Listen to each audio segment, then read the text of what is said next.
Thanks for joining me for the Pray for Micah podcast. Be sure to like, subscribe, and leave a review, and check out my YouTube channel and follow me on social media.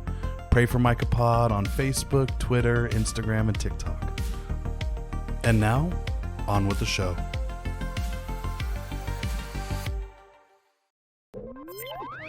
Welcome to the Pray for Micah podcast. And now your host, Micah Chrisman. Hello, welcome to the Pray for Micah podcast, where we explore art, activism, spirituality, and our cosmic insignificance / significance. It is both and also neither. Today I'm here with Tim Rymel, and he is the author of Going Gay, which is about his journey from evangelical minister to self-acceptance, love, and meaning. Rethinking Everything is another book of his, and it's about faith and reality and how they don't make sense at times, and it contributed to the academic publication Negotiating Spiritual Violence in the Queer Community. He's written hundreds of articles on the confluence of religion, politics, and sexuality for HuffPost, the Good Men Project, Medium, and other outlets. He's also the former co-host of the Recovering from Religion podcast. Tim, how the hell are you? Great, Micah. Thanks for having me. Yeah, thanks for coming on the show. You're like the second person who I've had on the show who isn't like within my direct sphere of people here in the Kansas City area. Right. And where are you coming in from? I live in Elk Grove, California, so it's just south of Sacramento. Okay. Yeah, I knew you were on the Pacific, time zone, but I just didn't know which area. And you've honored me. I'm over here. I was just, I'm a fledgling of a podcast, so it's nice to have folks reach out who came into acquaintance with the show various ways through the interwebs and gracing me with your presence. Yeah, it just, it's not like I said, you're the second person who, author person who, is like legit and doing great shit. So it's nice to have you here. Thank you. I appreciate that. And I know in the bio I just read is just the 3 titles, but how many books have you total written? Is it those 3, or have you written more? So I have 3 books. My first book was a management book, it's still out there. I don't recommend anybody buy it, but it's still there. It was called Everything I Learned About Management I Learned from Having a Kindergartner. So it was really cute and adorable when my kids were little, and the book came out 10 years ago. But now none of it's, none of it means anything anymore. It's kind of these old references to, Disney shows and that kind of stuff that nobody probably remembers. So I actually tried to have it removed, but Amazon's like, nope, once it's up, it stays up. Yeah, I hear you. I'm in the same boat with my first book that I self-published.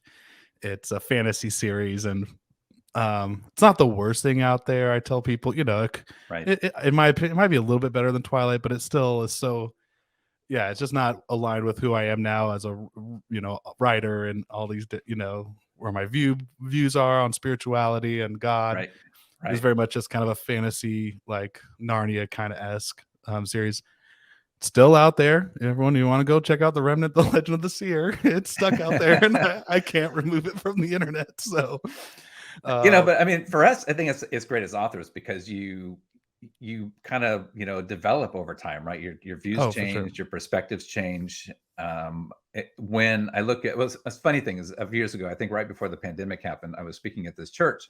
So this guy reached out and he said, hey, let's go to lunch and have a chat. So we went, we had lunch, and as we're leaving, he said, I have a question for you. He said, I read Going Gay, and he said, some of the things you say in there are very right wing. Interesting. He said, do you still feel that way, or, where are you now? And I said, I'm a flaming progressive right now. It's because it's all a journey. And when I wrote Going Gay, I wrote it because that's where I was at the time. And I really tried to grasp when you're going through evangelical Christianity, it's a very conservative place to be. And so your worldview is very conservative as well. And I was trying to show the transition as I went along, and trying to say, I know if you're somebody who's a Christian and struggles with homosexuality, there's that dichotomy going on. And how do you deal with that? How do you walk with that? For me, it was, there's absolutely no way in the world that I could be gay because I'm a Christian.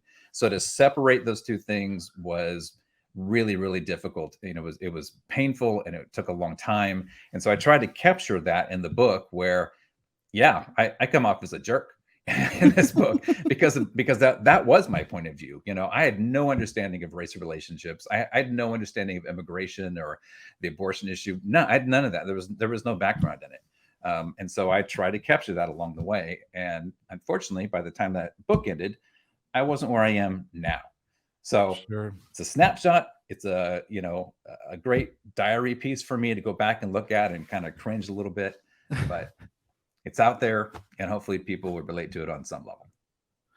Yeah. And, there's always that you can, and when you have another edition come out, make like a note or something that's Right. just like, hey, there might be, but like you said, if I look back and I'm the same person I am today as I was 5 or 10 years ago, I get depressed because Right. I want to know that I'm growing and I'm like elevating as a person. And Right. with you, like I'm the same way where, in college, my kind of evaluation of my politics, my spiritual kind of just placement in culture and society as a Christian really came to a head in like my activism with realizing like, oh, there's like a racism issue in our country. This was like when Ferguson was happening and Mike Brown was killed. Mm-hmm. And was still honestly, I was still pretty homophobic. I'm like over here like Right. trying to be part of protests and stuff with race relations, and was still part of that church circle that's like, well, we love everybody, but this isn't what the Bible says, or Right. that's what the influence of my faith was, telling me. And it took some years of like being on, honestly, I was on the speech and debate team at my university, and Mm-hmm. I remember staying up late talking with one of my debate partners. We were just in bed, lights are off. But we're arguing and debating like as we're laying back in our beds about, homosexuality and I just remember coming to a point where I was just like, oh, this is just what the Bible says. And he wasn't even like a very like well-read Christian. I think he had gone to church years ago, but he's even poking at like, or flaws and like this, like just the viewpoint of like, well, do we accept these things? It says you shouldn't shave the side, just the rules or the things, the old laws of the Bible. And anyways, Right. I'm sure I want to hear like your viewpoint of like, because it sounds like you're still a person of faith. Like are you still engaged in like the Christian community, or like what's your kind of position with your church? How do you How do I identify in how do you my identify in the, the religious world? Let's put it this way. I don't believe that the God of the evangelical church exists. Okay. Yeah. It fell apart for me when I started looking at my own belief system, and especially when I was dealing with coming to terms with the gay issue, and I came out of the Pentecostal faith where everything is black and white. There was no gray to be found. And so it was either on or off for me. So when I started finding out, well, how can this be? I was married. She divorced me. And that was the thing that I thought, well, my whole world just fell apart because all I've ever done has been ministry. And so now here I am, a divorced minister. I'm out of the Assemblies of God, that's for sure. Right. I didn't know where else to go. And it was actually when my mother-in-law at the time started praying with me, because my wife left. And so, her family and the church was like, oh, how dare you do this? You're breaking up your family. You have 2 little girls. And her mom came and said, well, it's a matter of spiritual warfare. The devil's really fighting for her. And so we have to pray and ask God and believe God that he's going to bring her back and put this family back together. And we did that together. We really prayed, and I was all in again. I had, after 7 years of being in ex-gay ministry, I came back and my wife left. So I went back into an ex-gay ministry at the church thinking this time it'll happen. So I'm 10 years in, at this point. And it just kind of hit me one day. I thought, why are we praying for my wife to come back? If God loves her more than I do, then shouldn't I be spending my time doing something else and letting him deal with this? and it just stopped making sense. Yeah. That just stopped making sense. And I think from that point, things just started to kind of unravel for me. I'd hit a place where I was in, kind of going in and out of psychosis because I tried so hard to say, I'm not gay, I'm not gay, I'm not gay. Sure. And my wife was like, oh no, you're gay. You know? Hmm. And in fact, she said to me later that she could have dealt with the fact that I was gay. She couldn't deal with the fact that I wasn't honest. I couldn't be honest with myself. And for her, I think things kind of were on shaky ground when I was in the ministry at Love in Action, the ex-gay minister I was working for. And she was talking to the director's wife one time. And so the director's wife was like, yeah, we barely have sex. And when we do, there's no talking. It's just like you kind of go in and do your thing. And so my wife was like, that sounds off. Something doesn't sound right. And so after we got married, I said, this is embarrassing. I said, when did you realize that I was gay? She goes, on our honeymoon. Oh, wow. She was like pretty early on. She was like, yeah, I was like, something's not clicking here, That's not right. So, in spite of all of those things, I kept maintaining, I'm not gay. I'm not gay. I can't be gay. I'm a Christian. I can't be gay. While I'm like all into pornography and, hiding all of these things because I just didn't want to believe it. All I saw was it's sin. If I do it with the sin, then I'll be okay. But year after year after year, nothing changes. And I'm kind of forced to look at what's happening and to rethink what I believed. So the spiritual warfare piece of it was kind of like the kicker. And then she was gone. I guess it was almost 3 years, I guess, since we were divorced. And I was working at this job and, dealing with really strong depression. I was traveling a lot with this job. And so my review time came up and my boss said, hey, what are you going to do to improve your skills? Well, all I had was a Bible degree, right? That was all I had done. And I said, well, I guess I'll go back to school. And he said, great. Which one? Yes. So he was like all into it.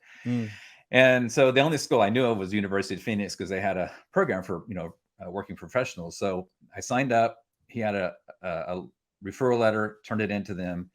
And so I was working on this assignment in this hotel one night, and I was so depressed.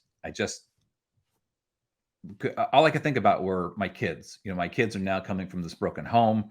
Their mom is gone. I don't know what I am. I don't know what's happening. And so I just typed into the search bar, where the hell is God? What happened? What's going on here?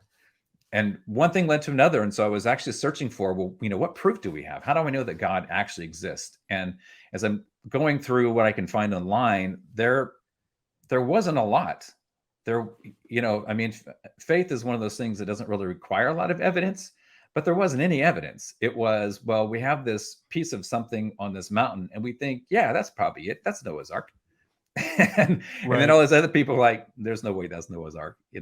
We maybe have Jesus's tomb, but it could be another Jesus. It could be right. Maybe it's Jesus. there were other people named that back then.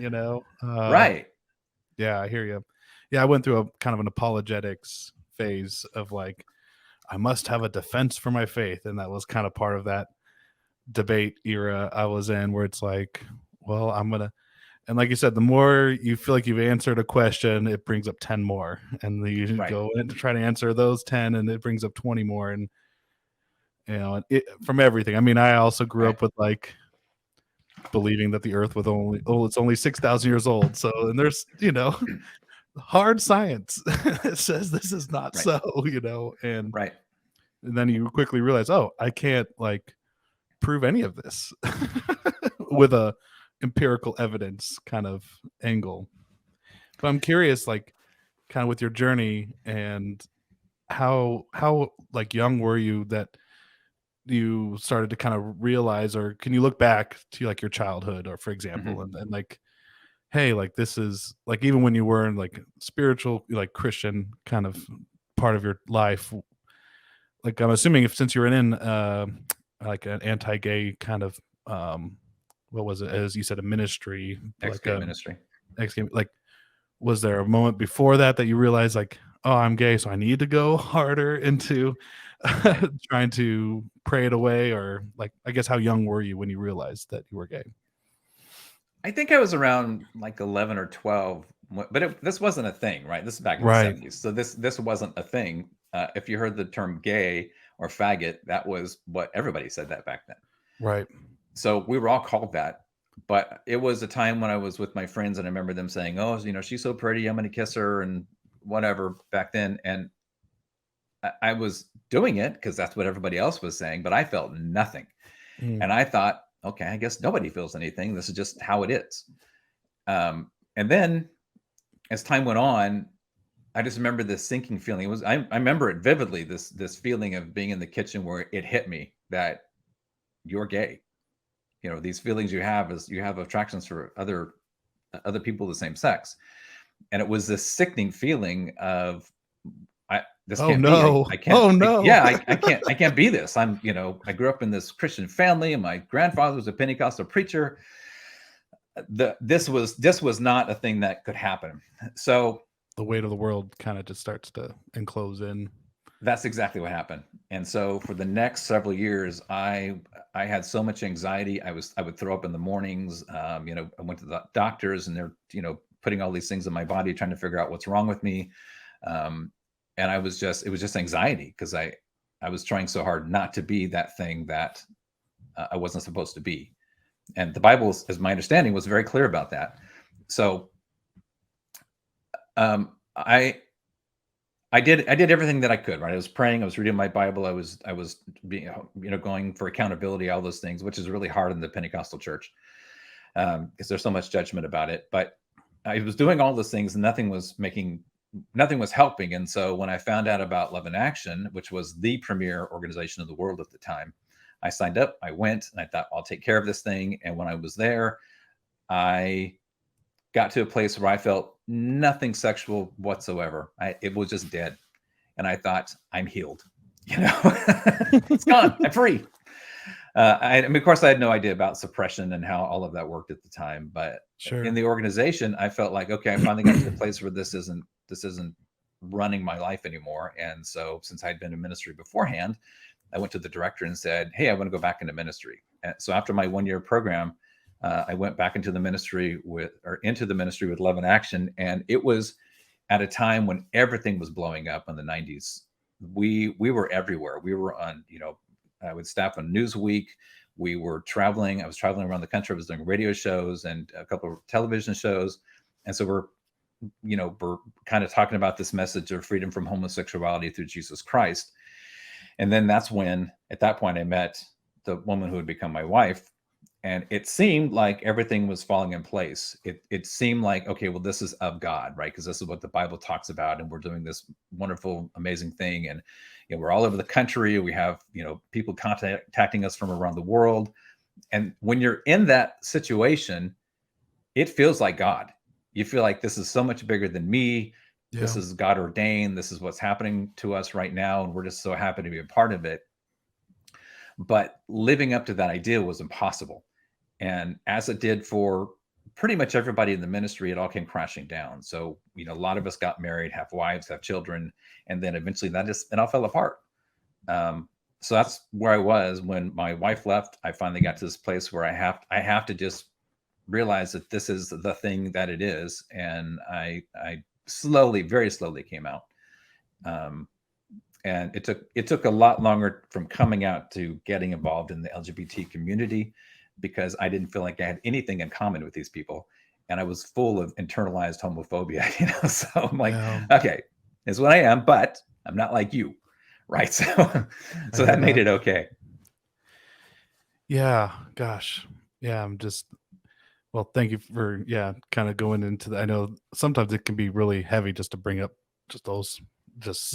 reliving some events and things. And it sounds like you've done a lot of work and healing from that, from the divorce to kind of coming out and accepting yourself. But like you said, it's got to be an ongoing journey, just thanks for being open and vulnerable and sharing some of that. Was the ex-gay ministry, was it like conversion therapy to hopefully no shock therapy, right? Please God, tell me that's not what anything like that. But yeah, so the movie, I don't know if you're familiar with the movie Boy Erased that came out a few years ago. I don't recall. Yeah, I don't think I saw that. That was Russell Crowe, the blonde-haired woman. I can't remember her name. Anyway, so the Boy Erased was about Love in Action, and it was a guy who, I have to be careful the way I talk about this. He wasn't actually at Love in Action for more than, I think, than a couple of days, but he got enough to create a story out of it and did the movie. It really wasn't what Love in Action was about, although he did grab some things that had happened, or he'd taken them and then kind of, exaggerated on them a little bit.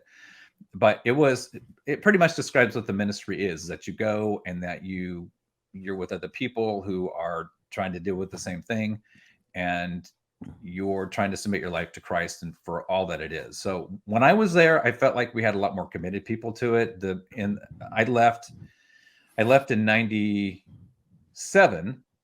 I left in 97, and then things went batshit crazy after that. We actually, our director, John Smith, who's, out, and he speaks a lot too, and he's a friend of mine. He was doing this weird ass thing with like taking parts of Catholicism and moving it into this program. And I'm like, where is this coming from? I don't understand what's happening here. I didn't find out too much later when he and I had a conversation that he said, at that point in my life and where I was with Love in Action, I could see that nothing was working. And so he said, I was willing to try anything and everything to try to make this work. So we implemented parts of a 12-step program. We were pulling in this weird ass theology. We worked with a program for drug and alcohol rehab for kids. So we tried to kind of meld some of that information into what we did. And it was just trying to make this work, trying to say, yeah, we do have success, when we didn't really have success. Most people went off and you never heard from them again. And I think, like I did, because there was so much shame involved about, I can't live up to this ideal. I can't be this thing that I'm supposed to be, no matter how hard I try. Yeah. And like you said, like during, the 80s and 90s, even just trying to probably go to a church or somebody in a spiritual leader just to even tell them that you have these temptations or these things, even that was like a shameful thing. Like, oh, I don't know how to help you. Like, just stop doing that. Like, don't have those thoughts and feelings. And so then it's just amazing. Like, we think like, oh, those kind of conversion, whatever programs. Yeah, maybe the 90s, early 2000s, they were still, and it's still happening today. Like there's still so many programs, people, churches and stuff that are still trying to help people pray the gay away, so to speak. And so it's interesting is I don't know if you saw the movie, the documentary on Netflix called Pray Away. So that movie, it's actually up for an Academy Award, and a couple of my friends are in the movie, and I was having lunch with one of them the other day, and she said, it's funny how for us, we were so surrounded by this whole idea of ex-gay and conversion therapy that it just became part of our lives. And she said, we feel like we've said everything that needs to be said. There's nothing more that, needs to be discussed. Everything is out there. I mean, it was, SNL's made fun of it. It was on Will and Grace. Right.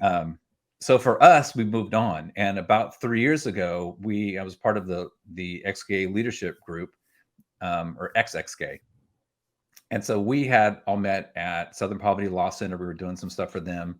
And we created this group to say, okay, if you have media or documentaries or interviews or whatever, we'll just kind of, split it up to whoever's in what area. So we did this for a while. And then about 3 years ago, we all kind of came to the place of, I don't think there's anything left to say. We've done the documentaries, we've been speaking in places, we've said what needs to be said. We, gave a message in Time magazine. So all of this stuff is out there. We said, okay, I think it's time for us to go live our lives.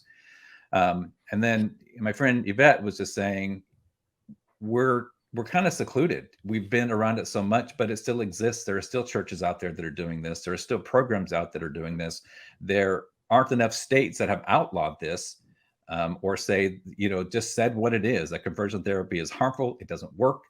And it needs to be stopped. And we're allowing this to happen still to kids these days that, if they're in places, especially in the South or places like Texas, where they call these parental rights, that are doing harm to these kids. So there is more to say about it. There is more to talk about. And I think it's great to continue to proliferate this message that there are people like me and others that were harmed in the ex-gay movement and conversion therapy, or whatever you want to call it. And we have more to do. We have more to say.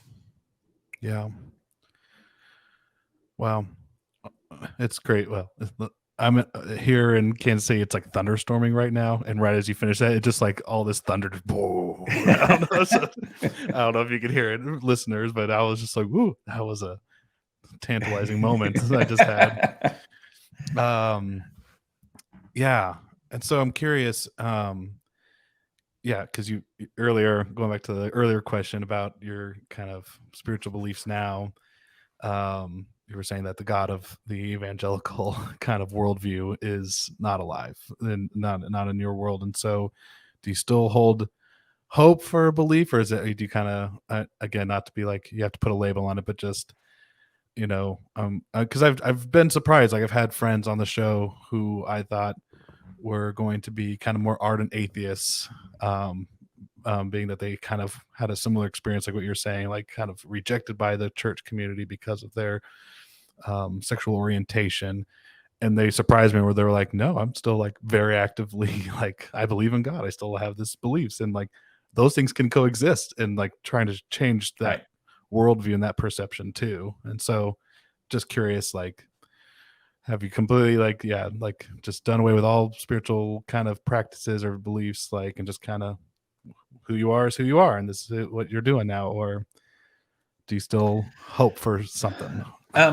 Well, there's no way to say whether God exists, right? I mean, we have nothing to state whether he does or doesn't, or she or it or whatever. There's no way to prove that one way or the other. So I don't try to prove that. I don't think it matters whether there is or isn't. I do think we have to embrace our humanity. Yeah. And embracing our humanity is being who we are. It's loving people. It's giving to others. And if you have a gift, or you have a talent, you go do that thing that you're supposed to be doing, because that seems to be when we find life. So I've been really fascinated by this idea of psychedelics, and I struggle. Now you're speaking my love language. Okay. Cheers to that. Yeah. Yes. So I started looking into this because I struggle with major depressive disorder, and so it got to the point where I did ketamine treatments, which were really interesting, but it didn't take me out of myself. It was a really interesting experience, and it does amazing work for rewiring the brain. So, I'm totally for ketamine treatments for depression. But I also know that there's psychedelic treatments for a variety of things like PTSD and depression and other things that they're finding out that it works really well. And I haven't done it yet, although I did, I guess, more than a microdose. It was like 1.5 grams. And it was one of those things that, if I was lying down with my eyes closed, something was happening, but when I got up, it stopped. So it was kind of in or out. But the last thing that I saw was these geometric shapes. And I thought that's really interesting, because if you look at life, it's, we have these shapes are built in, right? These shapes, the atoms and neurons, all of these things work together. And so you see this electronic thing kind of happening, or, what we call electricity. We're made of it. It's around us. Mushrooms I find really fascinating. I don't know if you saw there's a documentary on Netflix, the fantastic fungi, which is really interesting. Yes. Because it's a part of our lives. It's all around us. So I think if there is a God, that it is part of everything. It's part of who we are. And what I find really interesting about the psychedelics is that for those people who have done it, they come back saying God is love. It all boils down to love, and it's loving people where they are, loving who they are. It's love. So I don't understand exactly what's happening. I mean, I don't think most people do, but I find it really fascinating. And I find that who or whatever we determine God is in everything. It's in all of us. It connects all of us. And there is a common theme about love. And if there is a God, that's what that is to me. Yes. You sparked my interest. I was trying to look up, I can't remember this Italian mathematician, but it's talking about this like mathematical equation where it's literally in everything in life. It's Right. not Giovanni, I can't remember his name, but basically picture like a seashell curve.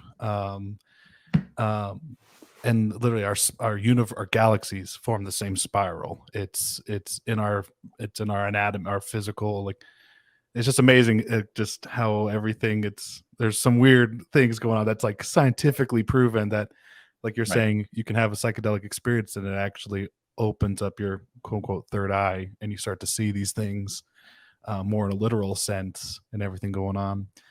Yeah, I always joke at, some of my, like I said, very staunch atheist friends. I'm like, if you ever want to do some mushrooms, I'll make you question your like your quote unquote evangelical atheism, where like there is nothing. It is all cold darkness. I'm like, there's some weird things going on in this world that I can't explain. And I've done some mushrooms before, and that, like you said, that psilocybin chemical literally connects different parts of your like neurological processing in your brain. And I used to have like really bad like panic attacks years ago, and I've done I've done a couple of years of therapy, so I'm not one of those people who's like, hey, just throw it all out the window and just go after the psychedelics, you'll cure yourself, because I think people actually can sometimes be damaging to themselves in that way and really activate their ego tenfold, because they come back thinking they've had this enlightening experience. I'm so changed, and yet they're still being shitty towards women and other people. Like, you must not have had such an illuminating experience of love and acceptance to people if you're still saying this really shitty thing about other people. But yeah, it's just it's amazing how much my just that grip hold of anxiety I used to have, where I literally would have to lay down at like on the floor of my old jobs because I would get such a bad panic attack. I'd have to go into like a separate room and like I think I'm having a heart attack kind of thing. And yeah, over the last few years, like combination, I would say, of a couple years of therapy and experimenting with psilocybin mushrooms and stuff has really really transformed like just how I process the world, how, like you said, it just, and at the end of the day, like you said, the enlightenment or the things are like, it's love. It all comes down to, you realize your connection to everything. I'm connected to this floor. I'm connected to my breath. I'm connected to people. And that empathy that just magnifies 100-fold in your head. And you try to just take away that lesson and you're like, okay, now I need to like create space to live that out and implement that in my life, and how like transformative that could be. And in some ways, I think that's what religion was for me for so many years. It was a drug, right? It was a shared experience. And that's what I'm saying. I'm not shitting on people. Like, whatever faith construct helps you connect to people, the environment, and love the world, make it a better place, I'm all for it. When you're being a bigot and you're doing harmful things, then I have an issue with your religion. But in some ways, it was that connection to, like, my family were the ones who taught me and just showed me like, hey, like, we love everybody. And that includes those who are disenfranchised, the poor, the homeless folks on the streets, like seeing the world outside of yourself. And like I said, there's beautiful lessons to come from all of that. But like, it's just weird going back, because you said you grew up Pentecostal. So like, I still wrestle with like some of like the weird kind of almost psychedelic situations I felt I was in, with like praying in tongues and the dancing. And it's like, was it my brain just doing it the whole time? And like, it's fascinating to me to like look back and like try to reflect on it now. So that was the biggest hindrance I had, was because, I grew up in the Pentecostal church. I was a musician, and then I became a Black gospel musician. So playing, I was playing in Black churches.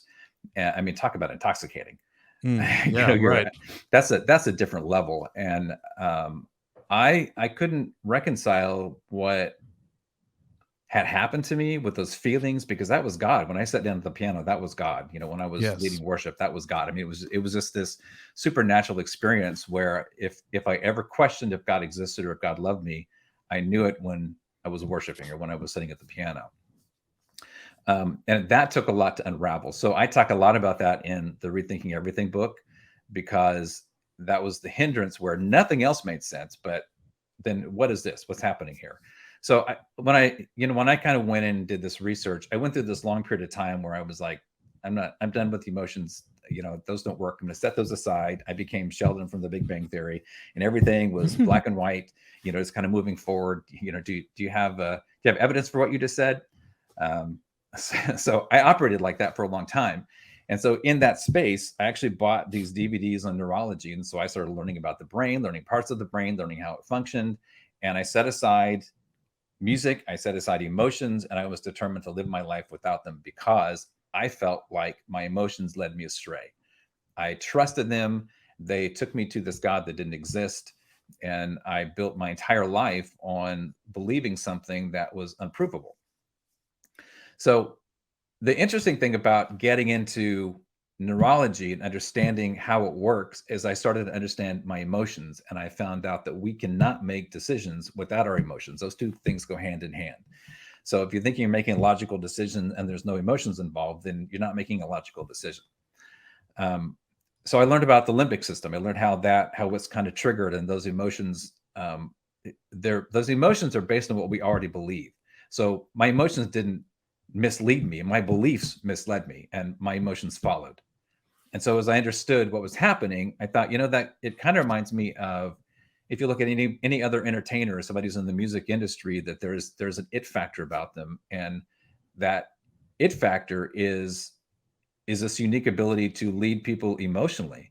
I had that in the church. I was playing in black choirs, I was writing songs, and there's just nothing like being in that space, being on a stage where all of these magical things are happening when you're there. But that doesn't mean that God is there. That just means Right. that you're there emotionally, and you're connecting emotionally. In my journey over the last, I would say 3 years or so, I'm learning things that I didn't know before. I'm learning how to write stories in a way that connect, rather than all these facts and figures. And, my husband Abel's been on me for years when I'm really struggling to kind of find that connection. And he said, because you're giving us facts, and it's what you're saying is true. When you're going after the religious right, what you're saying is true, but it's not connecting with that person emotionally, because that's what we are. That's what we're made of. Right. And that's really hard to capture. So, my journey has been, okay, I'm trying to set aside trying to impress anybody. I'm setting aside, my schooling and training, and none of that matters. What matters is, can I make a connection with you as a human being? Am I making an impact with you because I'm relating to you as a human being? And I feel like when we are able to tap into those emotions, that's where the empathy comes from. That's where we make the connection. That's where we make decisions, even political decisions, where it's, we're not talking about the illegals. We're talking about those people that come from other countries that are looking for a better life.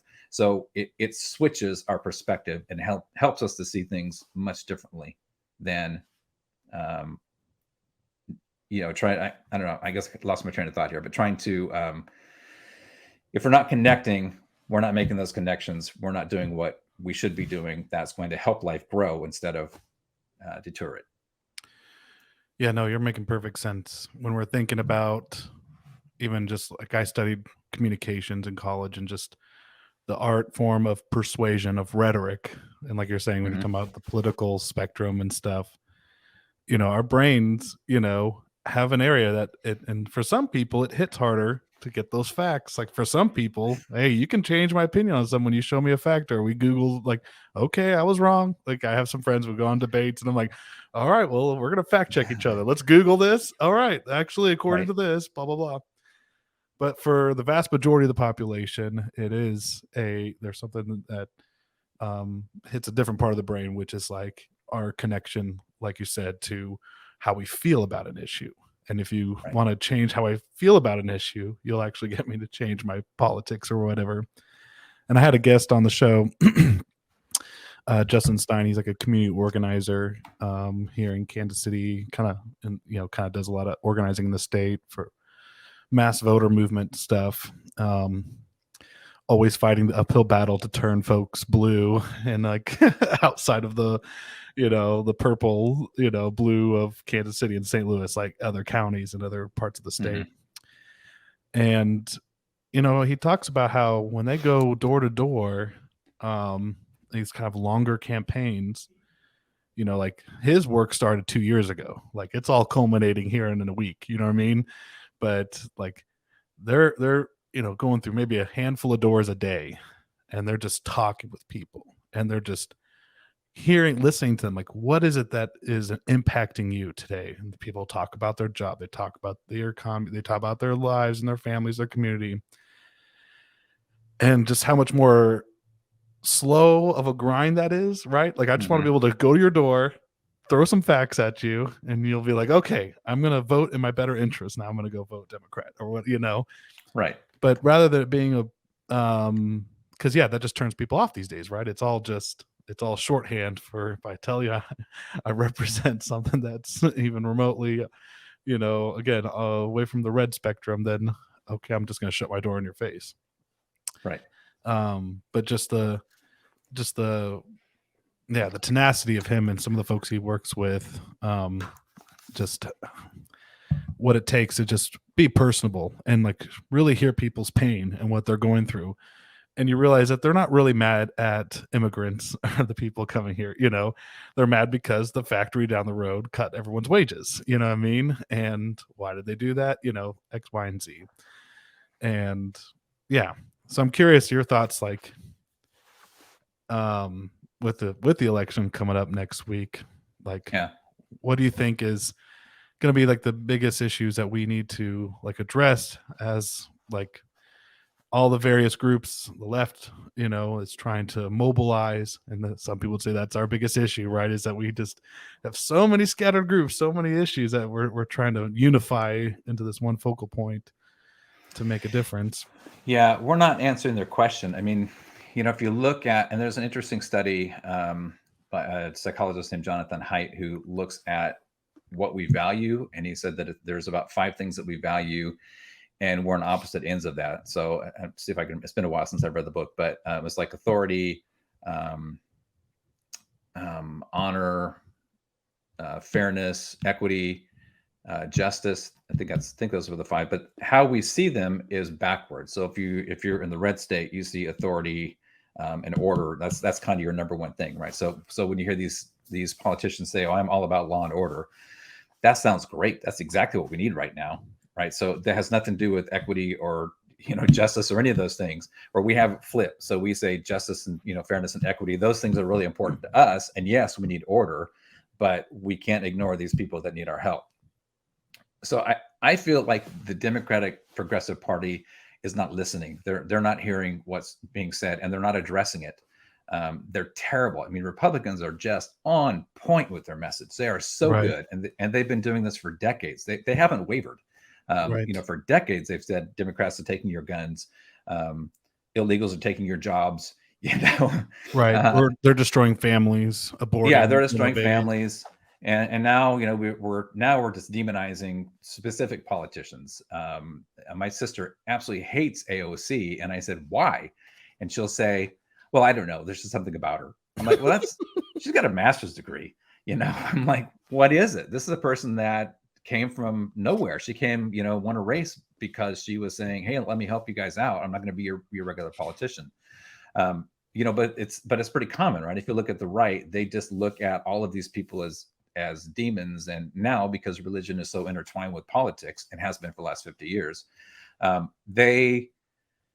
the message is out there, and the left they're not addressing it. I mean, great, you're calling them deplorables. I agree, but on one hand, but on the other hand, here you've got coal miners, you've got people that aren't making a lot of money, you've got corporations that are sucking all of us dry. And as long as the right can say, oh, look, it's their fault, it's the Democrats' fault, and they're out there in pedophile rings and pizza parlors, and they're doing all these things, that it's just a distraction. It's not, while they're looking at us, they're not looking at what's really going on behind the scenes. So I think the left needs to get their message straight. I think they need to be honest. I think they need to say what, it is what it is. And just be honest with people. But even then, I don't know. I mean, after decades of hearing that same messaging, and people are scared to death, and that's the big thing. And I saw an article that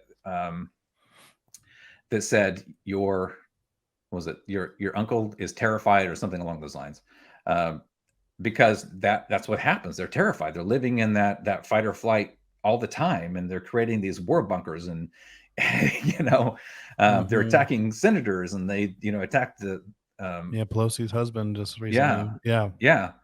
So all of these things are going on with all of this fear going around us, and we're missing the boat. We're not getting out there, and it's still, I guess it's one of those things that's still kind of, I'm like, how do we get here? I mean, we are reliving the 1930s right now, with the anti-Semitism and this, overturning of Roe v. Wade. Yeah, right, all of it. All of it, burning books, all this stuff is happening. We're repeating history right now, and they're not seeing it. I mean, I know they're not. They kind of have removed themselves from education, but still, they're not seeing what's happening. So I don't know. I'm in the same boat as everybody else. I'm really kind of scared that we're about to lose our democracy, and it's what is kind of hanging on by a thread is we've got these people going in behind us and trying to change elections and cheat, and then point to the other side and say they're cheating. So there's all of this uncertainty going on around us, and I don't know. Other countries are literally seeing us do it. Like right now, Brazil just had their election, Bolsonaro or whatever, and he's doing the same thing. He's taking Trump's playbook, and he's just like, oh, they tampered with the votes, and it's all stolen, rigged election and stuff. And yet, it's, and I'm not saying that didn't happen previously, before Trump and other countries, but it's just like, like this is the state of the whole world. And you see it with Brexit. You see just this like, it just, I don't know, if you look at like just world history, I actually just got done listening to, do you ever listen to Hardcore History, the podcast? No, but I will. That sounds great. It's a really, Dan Carlin's like, he'll just take he like only produces like one like series, like a topic a year, something like that. So anyways, he has like a 6-part series on World War One. Just, it's called A Blueprint for Armageddon. And each episode's like 4 hours long, and he just walks through the chain of events and basically just the mass murder, like killings of basically these people in power who've never been here before. They've never seen but they have all this new technology that they're trying to like, hey, we don't know what this new world, this war, like what this looks like, this landscape. And so it starts off with like literally people on horseback, like the Napoleon like army era people like charging at these machine guns, and by the war end there's tanks and planes, and basically kind of forming what would be like World War II standards. But just the devastation, we're talking like battles where, in a day, they said like, the French could lose 60, 80,000 people, the Germans 40, 50,000 people, all in a day. And then it would go on for months. So like like every day there's like this just meat grinder of people dying. And basically just, I don't know, it's just fascinating to like look at world history and how it was all these monarchies, right? It was like the Kaiser, and then all these, basically like royal family kind of esque, political systems shifting to socialism, fascism, depending if you're in Russia, it was turning socialism towards the end of the war. They were revolting and getting more fascist in Germany, heading into Hitler's era of World War II. But then after all that, we were like, hey, we need to not do that again. So let's build we should like not like have 2 world wars where like we've just like lost millions and millions of people. And so you just saw this like mass movement towards, I mean, I know we had the Cold War and everything, but basically globalization was really kicking in like during that time. And now you just see everybody, I feel like what everyone in every country is dealing with now is because of the ramifications of the ramping up of globalization with the internet and everything in the last 20 years. Now that's why you have things like Brexit happening, where everyone's like, trying to return back to this. No, let's make America great again, or let's have England ruled by English people again. And it's, again, like you said, it's such easy cliff notes for the other side, such easy arguments to be like, hey, Right. but aren't you afraid of those people over there? You know, and it's like that, like you said, it's like history. I can't remember what the quote was. If it was, wasn't Churchill, but somebody who's like, history doesn't necessarily repeat, but it rhymes, kind of thing. Mm-hmm. Where basically what we're seeing is, yeah, like it's like they were doing the same thing, you know, with the Nigerians in World War II, you know, in Italy, and that was how Mussolini was able to, like, you know, well, it's those people coming from Africa, see, from Nigeria, you know, and so it's just like everybody's, you know, they choose their different periods of points, like in history, to basically be like, in order to reclaim power, we have to otherize and scapegoat this group of people. And here in the U.S., it just happens to be, yeah, Hispanic folks, Mexicans, and it happens, yeah, it's black folks, and again, the whole law and order thing, right? Why did that become Right. it's all about all these Black Lives Matter protests. Like, it's all those folks who are just destroying our cities, and they're so mad and want to abolish our police. And so that's all the Republicans need now. They just need one ad that's like, we're going to protect your guns, we're going to protect the police, and we're going to protect your babies. That's all they need to do. They just say those things, and then everyone's like, yep, I'm voting red, I'm voting Republican, you know. Yeah, I was just looking this up because I remember it was between the 8th and 3rd centuries. You have the Axle Age, and it was saying during that time period you see a major shift in the global way of thinking. So, you know, if you look at the Old Testament, you see who God was. God was a dick, right? I mean, he was like killing people, and you know, Right. he acted like a, you know, a child. So, but that was the time period. It was, you know, who God was written in the time period that's how life was like. You know, women were like cattle. Everybody owned one, or, you know, Right. so it's a different time period. But then you see that change, or like this conscious change between the 8th and 3rd century BCE, where globally you see religions pop up that were more empathetic, that were, you know, kind of creating this period of compassion that hadn't been seen before. So by the time Paul comes around, you have a different Jesus. I mean, Paul's Jesus was different than the Jesus of the Gospels. Mm-hmm. Those are two different Jesuses. So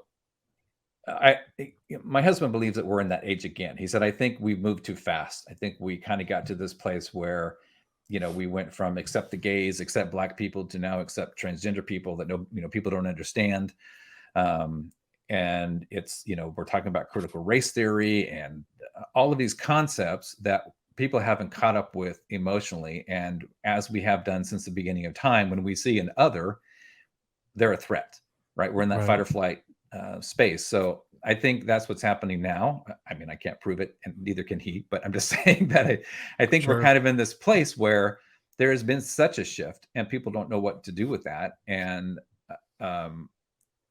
it's you know, it's just clench our fists and just tighten everything down. So, you know, wait, you know, it's going too fast, or moving too fast. No, I don't want to hear about critical race theory. No, let's ban those books and burn those books. It's too much information. Let's just stay with what we know. So, you know, in the corporate world where I work, you have those people that are never going to change, and you have those people that are timid about it, and then those people that latch on and say, yeah, let's go with this. And you see that across humanity. That's how we are as humans. So I think we're there now where people are they're scared to death. They don't know what to think and what to do. And when you have somebody who comes in and says, it's okay, you know, let me take all of these complex issues and I'm going to give you a single word answer, and that's what it's going to be. Right. They're like, yeah, great. Let's go with that, because it's easy. And I think part of that in faith is the same way that we grew up, right? Is you talk about Hebrews 11:1. Faith is the substance of things hoped for, and the certainty of, you know, things that are unseen. Mm-hmm. That's a ridiculous line. I mean, and that's why you say the certainty of, you know, things that are unseen. Well, that's QAnon, right? They have all these things. Nobody knows what that is, but they believe it because that's faith. They have faith. Right. So when you leave the church, you kind of leave this level of uncertainty. You really think that I believed all of these things, and these things kept me safe. And, you know, I've had my job, and I got married, and I did all the things that I was supposed to do to stay in that place of certainty, because God promised that I will get all the things that are afforded to me because of my faith. When you leave that, on the other hand, it's all uncertain, right? There's nothing to fall back on, because it's just you now, and it's just you and your thoughts, and you and your space, and you owning who you are, and where do you go from there, right? So I know I write this in my book. I can't remember word for word, but it just talks about, when you hit that place of uncertainty, then you have choices. There are things that you can do that you couldn't do before. There are questions, rather than asking why, we ask why not. I remember this quick story. I remember going to my therapist, and I said, I found this guy who used to be at Love in Action years ago, and he is now a quote unquote sex therapist. And so he's creating these videos where all he talks about is masturbation and the penis. And I said, that's weird. That's really weird. And I said, why, how could you do that after being in the ministry and then going to this? And my therapist goes, why not? So I kind of walked away with that. I'm like, well, I guess if you're not ashamed to do that, I guess it's okay. And so it really caused me to rethink, it's not something I would do, but why not? I mean, it forces us to think about the things that we do, or the things that we believe. Why do we believe those things? What happens if we believe something else? Or, I don't know if you've seen that. There's a video going around about this pastor all upset because the kid paints his nails. And he says, he goes, if I saw that kid, I'd break his fingers. You're like, why? Why would you break his fingers? What difference does that make? There's no impact on you. There's no impact on other people, right? But those are the kinds of judgments that we lived in the church, where now we walk away and we leave that, and we live this life of uncertainty, but it's also a life of opportunity. You're trading one for the other, where, it is uncertain. And no, I have no idea what's going to happen. But I feel pretty damn free to go out and explore and, be who I'm really supposed to be. And just to kind of go off of that too, is that I know we've been taught in the church that the reason that we have Jesus is to keep us moral, is to do the right thing. But we can clearly see, based on what's happening today, that is not the right thing, right? You can call yourself a Christian and still discriminate, and still want to hang a politician who doesn't agree with you, or break a kid's fingers. I mean, those are not moral things. Our morality is built into us. It's part of the evolution. It's part of who we are already. And your religion simply shows who you are. So if you are one prone to kill others, that's who you were with or without your religion. And if you're one who holds to compassion and tries to lift up other people, that's the person you are. And if you think about that in terms of the uncertainty and in terms of who you want to be, the world is wide open. Go be you, go do your thing, and make the world a better place. Yeah, absolutely. Yeah. It's just, so side note, it made me chuckle. I was thinking when you were talking about that video of this pastor saying he wants to break someone's fingers for having painted nails, it made me think of some other video or something that was on TikTok viral, but some guy was like, I want to go back to the day when men were men, kind of, thing. And, and he's showing like these kind of clothes or outfit, like just where men didn't wear dresses or this and that. And it's like, how far back do we want to go, man? Because then there was like someone who did a Stitch video where they're like, here's a video of men that were men, and it's like, the 1500s, like French, right. These frilly neck pieces and these basically flowing gowns. And the high heels. The wigs. Yeah, it's like, oh, those were your manly men back then. And so just the absurdity of how we define as feminine and masculine today is all just culturally, it's culturally defined of the time and era. Right. And like you said, it's the same thing, like when it comes to how we harness faith for either good or evil means. That podcast listed about World War I, every one of these people he's quoting, these generals, and he's quoting directly from their autobiographies, that they wrote after the war, and trying to justify and make sense of what went wrong and what they could have done better as generals. They were all Christians, of course. Like, these are the people who are just sending millions to die, and they're liege lords. Everybody's doing that. And it's like, humanity, it has no bounds when it comes to, our self-destruction and what means we'll use to justify that self-destruction. Right. And that's why I tell people, like, I'm a better Christian now than ever was at any of the years of my being a church, like being more of a nonviolent pacifist, like wanting to, basically live out the walk of, like, quote unquote, what we idealize or see Christ as, this person who fed the poor, like brought people together, defied empire, was killed by empire, murdered by the police state. And this reminds me of, or there's a quote here I have from your book, actually, Rethinking Everything, from Kovai. Read it. It's chapter 4. Before modern times, people never drew pictures of themselves sitting in Yahweh's lap or created memes where Yahweh picked them up and carried them across the shore because they were too tired to walk. If there was a single set of footprints, there was also likely to be a body where the second set of footprints stopped. The traits of the Old Testament God relate more to someone with a narcissistic personality disorder than a sanctified version of the Dalai Lama. Someone with this condition requires constant attention and adulation, has unreasonable expectations, lacks empathy, disregards the feelings of others, and shows arrogant behaviors and attitudes.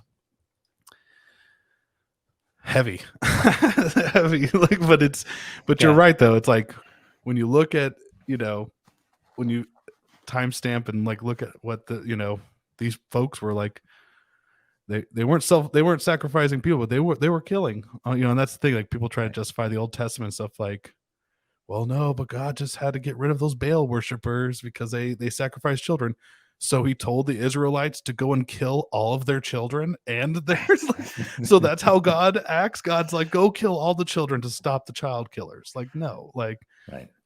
Yeah, it's all culturally contextualized to, like, hey, we're the ones who won this battle, so this is how we wrote our history. So yeah, and there's an interesting thing about that passage is you could be talking about God of the Old Testament, or you could be talking about Donald Trump. I mean, if you look at it, right, it's the same thing, and that's what I found interesting about that time period, was that's what they all believed in that time period, right? And we're seeing that again in this time period, where you've got all of these followers that will just do anything for Donald Trump and ignore all of his faults and lies and treason and everything else that he's done, because that is their God. They believe that God is like that, and God is going to destroy America if we don't bow down and do according to what they believe God is.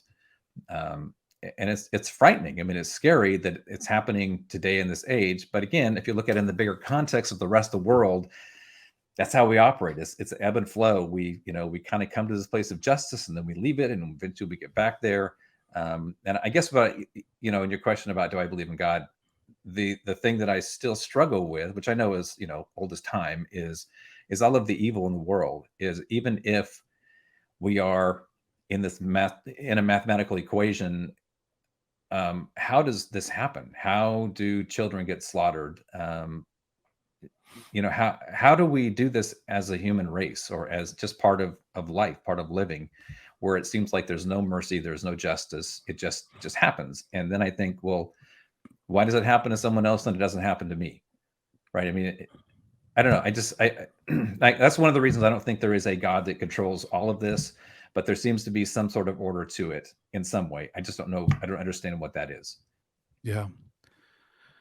I'm sorry, because it's so fresh in my mind. I keep quoting this World War One series I listened to, but they quoted one of the generals, or one of the soldiers, I can't remember, and basically, like, to see such atrocity, many are questioning, like, where is a God in the midst of all this suffering? And I say, like, basically, we deserve this, because if there is a God, he should look down on us, and we deserve his inaction because of the evil we could do to each other. Like, basically, like, and I'm not saying that justifies, like, yeah, it'd be great if there was a God who'd be like, boop, no, stop killing each other. World War One, stop that, like that. No, bad. This is not good. But just, the guy basically is just acknowledging, like, we're saying the wrong perspective. Like, where's a God to end all this thing, when it's like, look at the evil we can do to each other, and we should be stopping ourselves. But no, it's because we're trying to just gain 200 yards of regaining French territory, and we'll expend 40,000 lives to get 200 yards in the name of God. Yeah, in the name of God, right? God and country. Right. Yeah. Yeah. And, philosophers, everyone's been, time, age old time, like, why is there suffering in the world? Whether you believe in God or not, we know that Right. we will suffer. And I think that's like you said, the uncertainty, like religion creates such a nice, cozy blanket of certainty to, like, when a bad thing happens, I have something holding it. It's all going to work out in the end. Mm-hmm. And the truth is, like, yeah, all these space expeditions and everybody who wants to go leave this planet, they realize we're just heading towards a universe full of a lot of death and destruction.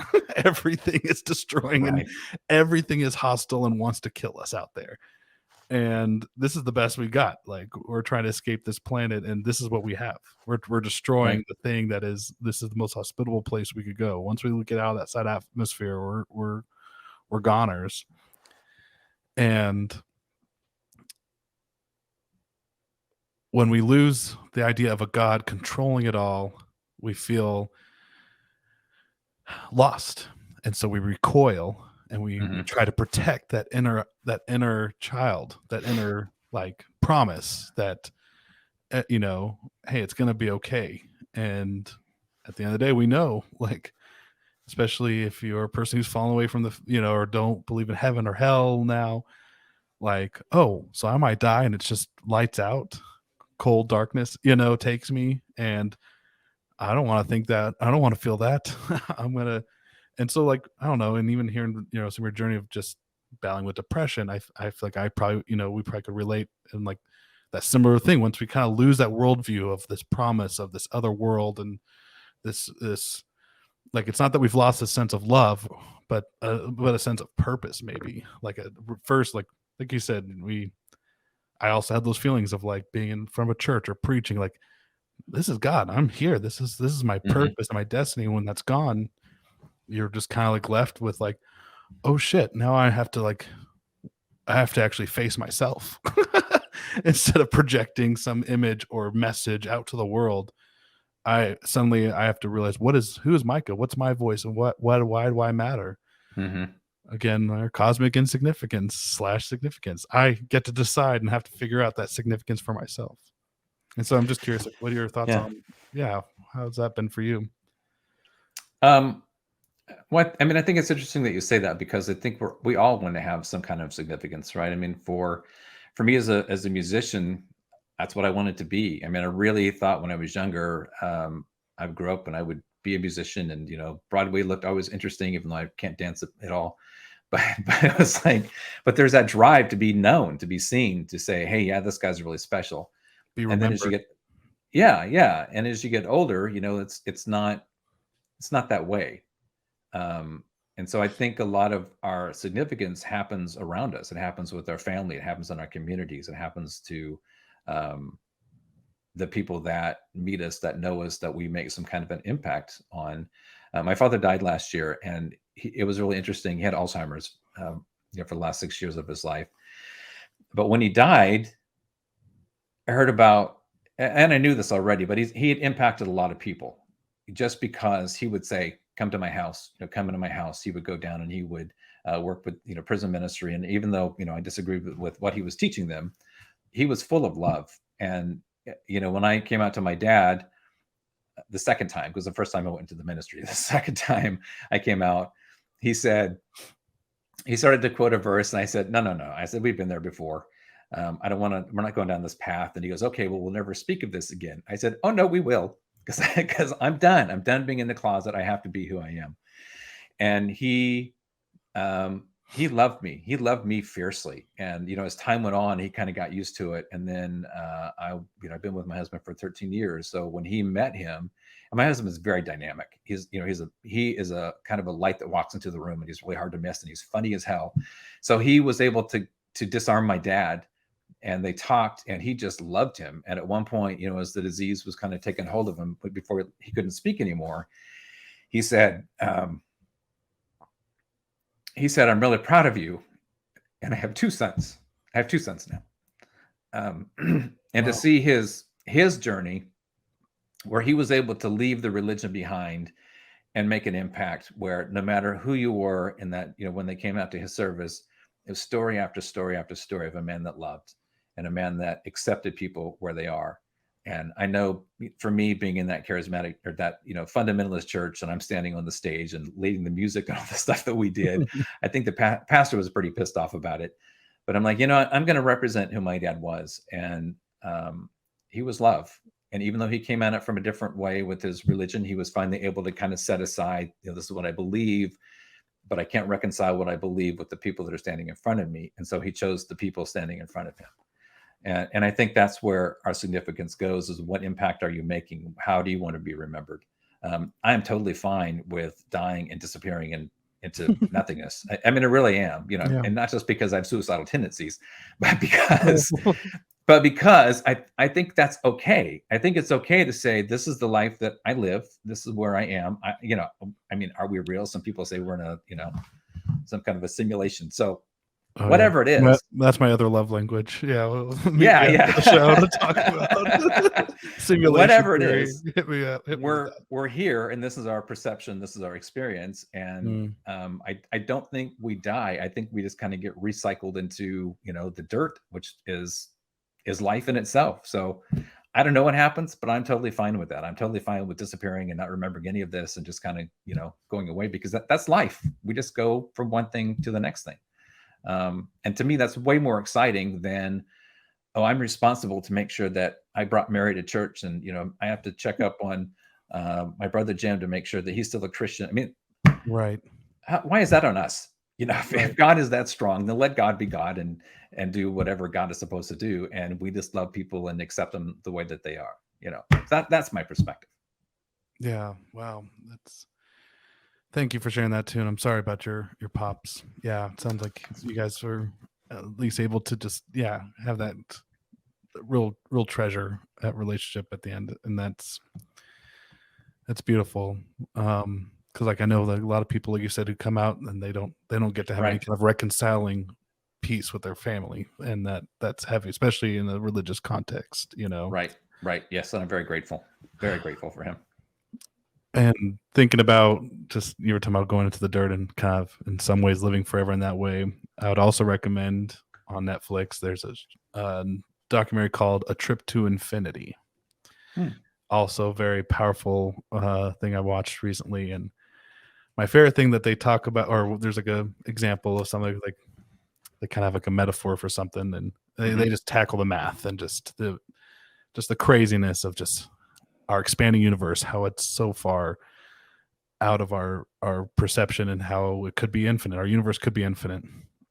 But they talk about how if you could take an apple and somehow put it into a completely sealed box, just nothing can go in and nothing can go out after the apple's sealed in this box, and you just like launched it through space or just sent it off into eternity. After 100 years, that apple's well rotted and turned to dust. After thousands of years, those particles, those molecules, everything have shifted all over the box, but there's no dust anymore. Kind of thing. They're just, subatomic. They just become atoms, particles. But if you give it enough time, millions of years,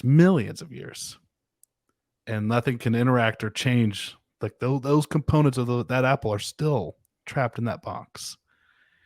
After, let's say, 1 billion years go by, that apple could reform itself and come back just as it is. It could reformat itself to be completely something else, a banana, whatever, particles or whatever things that made it up. And it just blew my mind, just thinking like, like in some ways, like I find a solace and a peace of like, the idea of being trapped in an ever conscious state in like a heaven sounds like a hell to me at this point. It does to me too. Right? Like I don't the same way. I told my parents, like, I love you guys. If there's an afterlife, it'd be great to see you. Also, I hope it's nothing like how we experience time and just as a finite being, I don't want to be conscious in like how I am now in that eternal realm, because you'll just never stop existing, and that sounds exhausting. It does. But in many ways, it reinvigorated just kind of that hopefulness in me of like, who knows, this isn't just a amalgamation or restructured version of Micah from billions of years ago, and I existed back then. And it's just like, we change our state of existence. Matter can't be created, can't be destroyed, kind of thing. So maybe I end up in a black hole and I end up on the different side of the universe. My particles, when our sun burns out and this whole planet fries, where will all of our matter and existence go? Somewhere, and that's kind of a warm thought, I know. I texted my husband after I finished one of my ketamine treatments, and I said, okay. I said, I think I understand reincarnation. And I said, hear me out. I'm like, hear me out.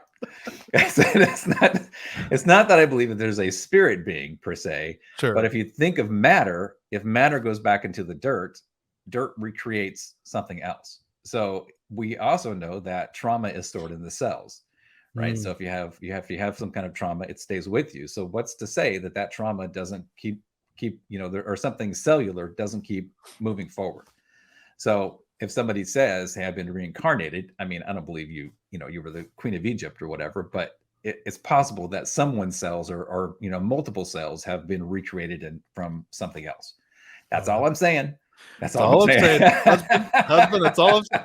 Yeah, him and like my friends or family people just kind of roll their eyes. Okay, Micah, what shroom trips have you been on lately? Like, no, but that's so powerful and true, because when you're talking about, just how trauma is stored in our cells and how we carry that with us, I don't know, just it baffles my mind. Like, I've never fallen off a cliff before.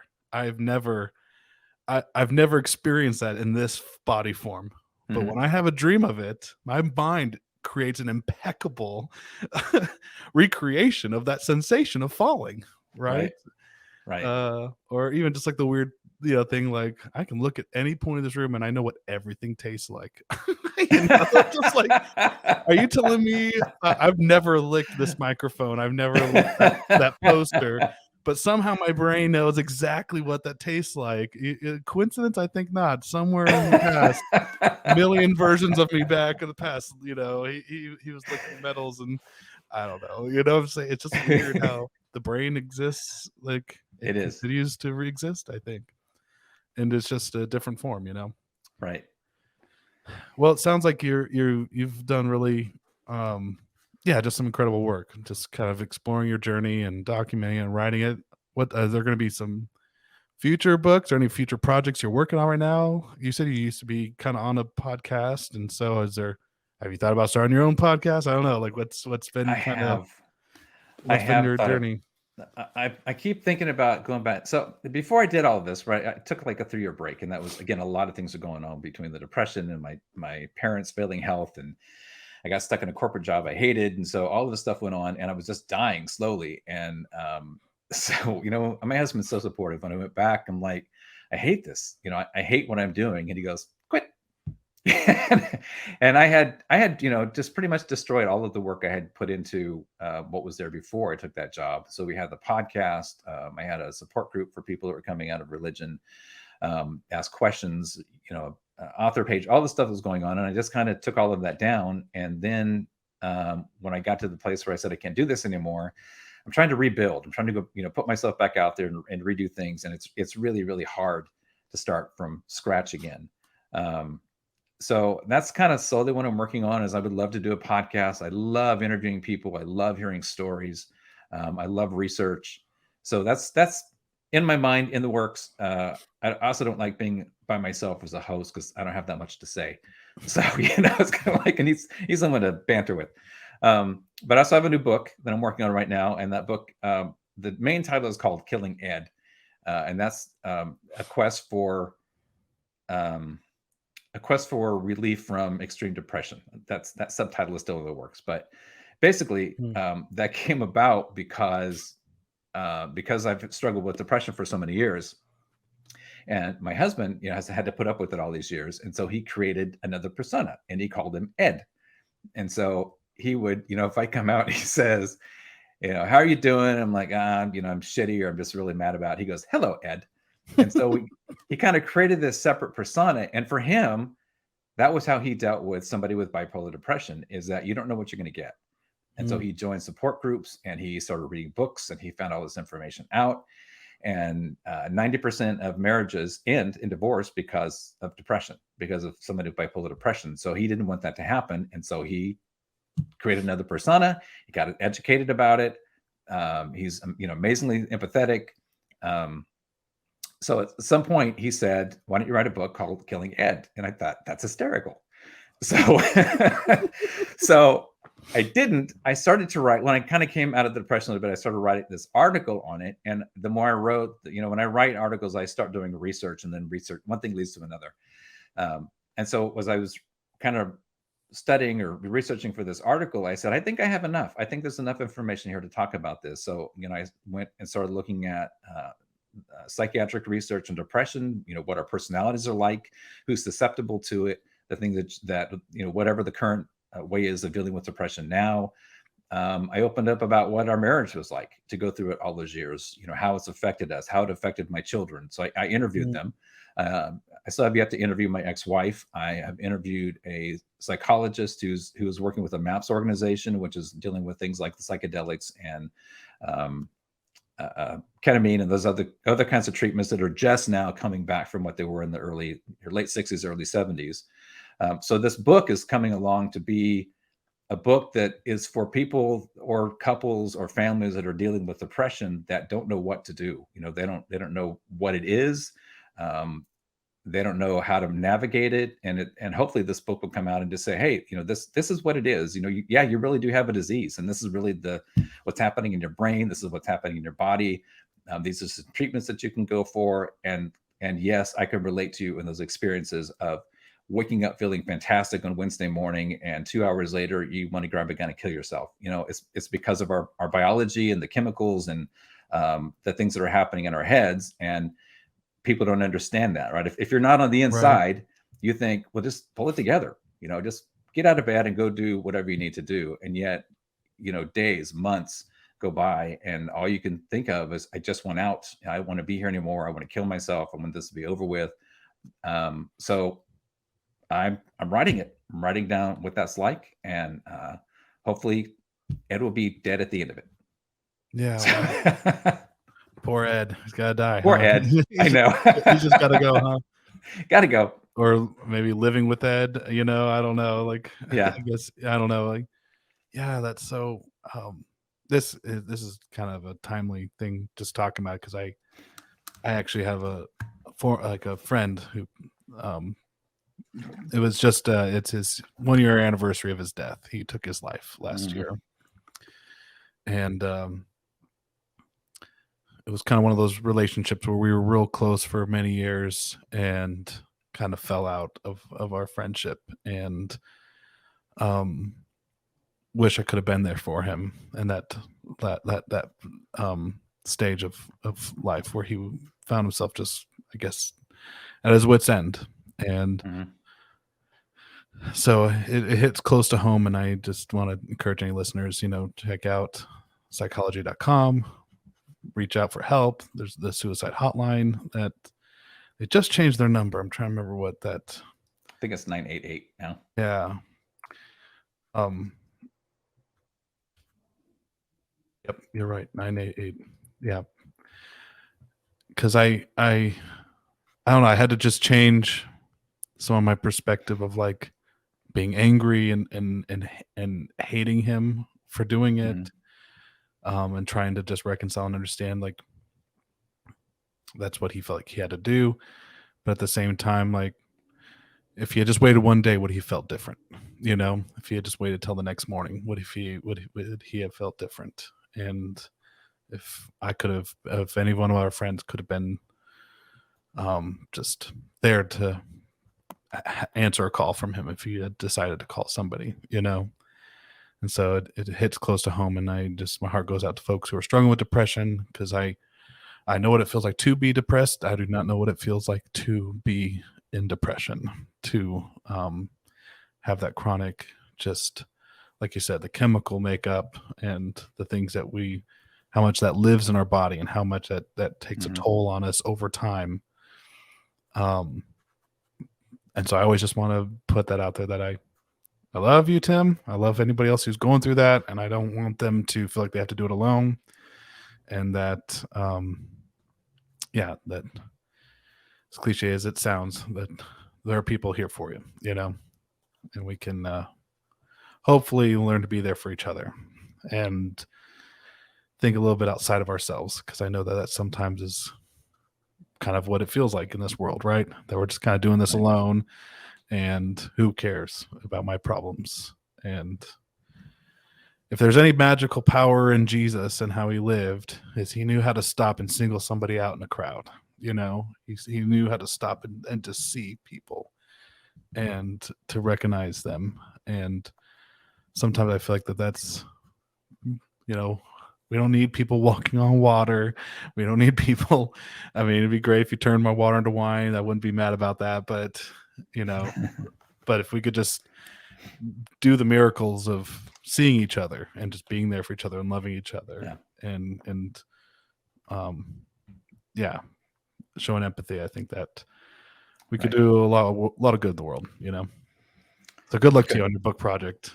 Yeah, it sounds like it's going to be really important, and it sounds like it's going to be a lot of growing probably for you, just to even go back and how you're interviewing your kids and, ex-wife eventually, I think any project like that it's bound to produce a lot of good for you at the very least. And then sharing that with the world, I think could resonate with a lot of people. Yeah. We could do a whole show on it. Yeah. Tons of information. So yeah, a lot to be said. And I'm really sorry about your friend. I know it's got to be really hard. I've also had friends that have committed suicide, and it's really hard on the families. And there's no explanation for a family. There's nothing you can say to them about why, or that I will say there's nothing you could have done. I think I think one of the misunderstandings about people with suicidal depression is that it's a disease. So it's an ongoing disease. And even if you feel better the next day, you're tired. You're tired of the loop. You're tired of going through this where, I'm going to feel great today, but tomorrow, an hour from now, I'm right back where I started again. And I, that's one of the things that I found promising about these alternative methods like ketamine and psychedelics, or psilocybin, is because they are making a change. They're making a brain change that we don't currently have in medicine today. Unfortunately, as you said, when you're in that space, you get to this place where there is nothing anybody could say or do. And even if you had spent time with that person the day before, it doesn't mean that's going to stop them from the disease saying enough is enough. You just want it to stop. But I'm really sorry. And like I said, I've had that experience with other friends, and it's devastating. Yeah. It's just devastating, and there's no answers. Yep. And I'm sure, like, you grew up, in the world that well, if you're depressed, you just need more Jesus, Right. It's like, okay, fuck you. Yeah. And that's hard. You're, like you said, like, that's what was sad about my friend's funeral. I know the funeral wasn't for him, it was for his family, and they were still Christian, and the pastors just doing a really shitty job of honoring his life, and basically just kind of like, God loves you, and if you're struggling with any of these thoughts or feelings, or we want to pray for you, and just that kind of, it's like, in this world, we need to rely on some science and chemical like work to help people. Yeah. Well, Tim, I don't really want to end on a sad note like this. No, I don't really want to. I guess I'll ask you one more question, and then I would like to know, where we can find you online, but just in the hopefulness of like, this heading into the new year, what are you hoping for in 2024? And let's just ignore the politics and all the heaviness of the world. And you've already shared what you're going to do with your book, or what you're writing on. Like, what's something hopeful you're looking forward to in 2023? I guess what I hope for, again, as an educator, is I hope people are learning. I hope that we're kind of, um, figuring things out. I want people to question. I want people to get to this place where there's so much cognitive dissonance in their lives that they go, maybe this isn't right, or maybe there's something else to this, right? Because that's why shows like yours pop up, is because we're answering questions that people are thinking about, certainly that we're thinking about. So that's kind of my hope. I hope that the things that are happening is that people are waking up, they're asking questions, they're searching out information, and we just kind of create a kinder place, having these conversations where it's real and it's honest, and we create a safe place for people to ask those questions and to find some answers, or at least to think about, hey, maybe there's something different than what I was taught or what I was raised to believe. So, for me, it's all about education, and it's about that human connection, and that's where things start to change. Yeah, absolutely. And may we find greater human connection virtually, in person, Right. going into the new year. I guess not going in, or not quite there yet, but it I don't know. Once Halloween's done, I just kind of move into that mindset of like, the year is almost over. Like, now it's gonna be Thanksgiving and the Right. holidays, and It's like going down a slide. You're like, here we go. here we go. Going back to my same resolutions or New Year intentions, air quotes, same ones as last year. Gotta just work on my weight, work on my writing. See if it sticks this time. Right. But my whole thing is, if I didn't have those things to work on, what would I do? So that's part of the cycle, right? I just got part of the cycle until you're ready, to do it. I don't know. That's the thing. We have to be willing to embrace, that change before it can happen, For sure. So, well, Tim, where can we find you online? Where should all the people go on the interwebs to find you and read your stuff? So you can go to timrymel.net, TIMRYMEL.net. I do have my Instagram called @TheRealTimRymel. And then I have, no, I'm sorry. Instagram is Rethinking _Everything. That's what I was wondering. I was like, I followed you on Instagram, and that was, yes, Rethinking. Yeah, it was Rethinking Everything. Mm-hmm. Yes, and then Twitter is @the Tim Rymel. So any new articles you can check out medium.com. Also, there's a link on my website for Medium. So anything that comes out new, it usually pops up there. Yeah. Well, thanks again for being here, everybody. And check out his books. We've only covered a couple here. Just sounds like you have a great body of work, and don't let the haters get you down, Tim. As far as like, if it's not woke enough or whatever we write is politically correct will not be politically correct in 20 years. So it's all about the journey and the process and what we learn and glean from ourselves, for ourselves and our readers, Right. So yeah. Well, thank you, Micah. Thanks for having me. It's been a pleasure talking with you today. Yep. Well, see y'all next time. Thanks for joining me for the Pray for Micah podcast. Be sure to like, subscribe, and leave a review, and check out my YouTube channel and follow me on social media. Pray for Micah Pod on Facebook, Twitter, Instagram, and TikTok. We'll see you next time. You are now re-entering the normal world.